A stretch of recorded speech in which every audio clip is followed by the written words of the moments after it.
Alright, I fell behind a bit, so I have 3 weeks to cover now for Vivyen's reverse diet series, so let's just get after it. And as a quick reminder, when we last left off with week 8, that was her period week, so we knew her weight was probably elevated, and I suspected it would come back down probably somewhere in between the prior week and the week of the period, and that's exactly what happened. And it settled at 117.26 pounds, which is technically a loss of 2/3 of a pound, but again, not really, it was more or less just coming back to normal. Now, one of the things that Vivyen and I have been talking about frequently lately is sleep strategies, because she's been struggling a little bit with sleep, and one of the things that I talked to her about was something that helped me, and of course it's different for everybody, there could be a lot of different reasons, but for me, I always struggled if I tried to do something up until bedtime and then just jumped in bed and tried to get to sleep. So for instance, a lot of times I would be working late, sitting up on the computer trying to get things done, and then be like, okay, I'm done, hop in bed, and I would just lay there for like an hour and a half. Whereas if I take at least an hour, hour and a half prior to bedtime and just get in bed,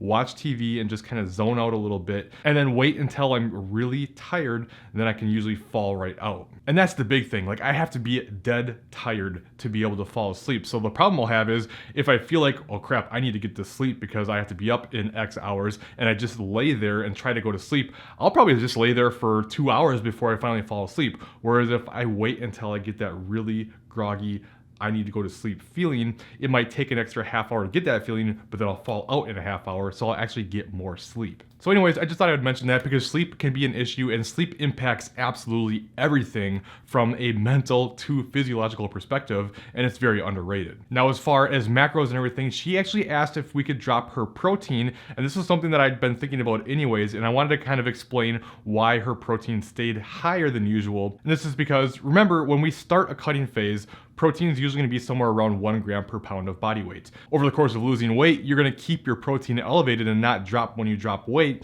So after you lose weight like she did, now your protein number ends up being higher than your body weight, which is fine. And I usually recommend up to even 1.2 pounds for some people. But the reason I was keeping it elevated even as I brought calories up was because in the earlier stages of a reverse, oftentimes hunger can be a serious issue. And as I've talked about plenty in the past, it's oftentimes even worse than when you're cutting. So I like to keep protein higher to be able to help keep you feeling full, and that's what I was doing with her. Now that she's in a better spot with her hunger and not struggling with it too much, it certainly could make sense to drop that number down some. And another thing regarding protein she had been asking me about was trying to get 4 meals of protein instead of 3, just because it might make more sense to be able to more optimally build muscle to get that extra increase in protein synthesis 4 times a day instead of 3. Now, I'm not going to go into a lot of detail in this video because there's a lot I can cover here, but I've already done a video that covers how to space out your meals if you want to build as much muscle as possible, so I'll link that at the end of this video for you to check out. Anyway, what we ended up doing was dropping 15 grams of protein, which I gave her to carbs,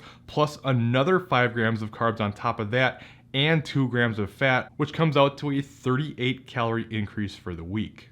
And going into week 10, when she checked in, what I was happy to hear was some of these strategies I talked about with regards to sleep were working, and not only was she sleeping better, but she was finding that she was waking up about 15 minutes before the alarm went off, which in my mind is fantastic because I don't know about you, but anytime you wake up naturally versus an alarm, it just tends to feel so much better. So thankfully, sleep had been improving for her. Nutrition-wise for the week, she did have one day of higher calories. She said that she just had a day of eating more fried foods and things like that. It wasn't like an emotional thing. It wasn't a binge or anything like that. And she just planned on backing off to compensate for those extra calories. Now, I talked about this last update, so I'm not going to get into a big thing in this video. So instead, let's just get into what happened for the week, which she ended up gaining 0.4 pounds on average for the week, which is within reason, especially considering she's 10 weeks in and has still gained less than a pound. She also mentioned she was still open to more calories if I saw fit. So even though she gained, I made a small increase of 5 grams of carbs and 1 gram of fat, which is a 29 calorie increase for the week. That said though, if you want to get technical, it's actually less than her consumed calories from the week prior. Moving on to week 11, she mentioned that she had another day of eating higher calories, and she mentioned she isn't trying to make a habit of this, and she also mentioned that the positive thing is she didn't beat herself up or feel bad about it like she would have before we got started together. And that's a huge win, and I can't overstate how important that is mentally to be able to have those days and just be able to move forward and not let it turn into anything big. And as you can see from how the process has gone, even when she has these little hiccups, so to speak, she just gets gets back on track and it keeps things in a decent place and everything doesn't just fall apart like we always fear. I promise you, one day or even one weekend or even 1 week cannot screw everything up, and you always have to remember that.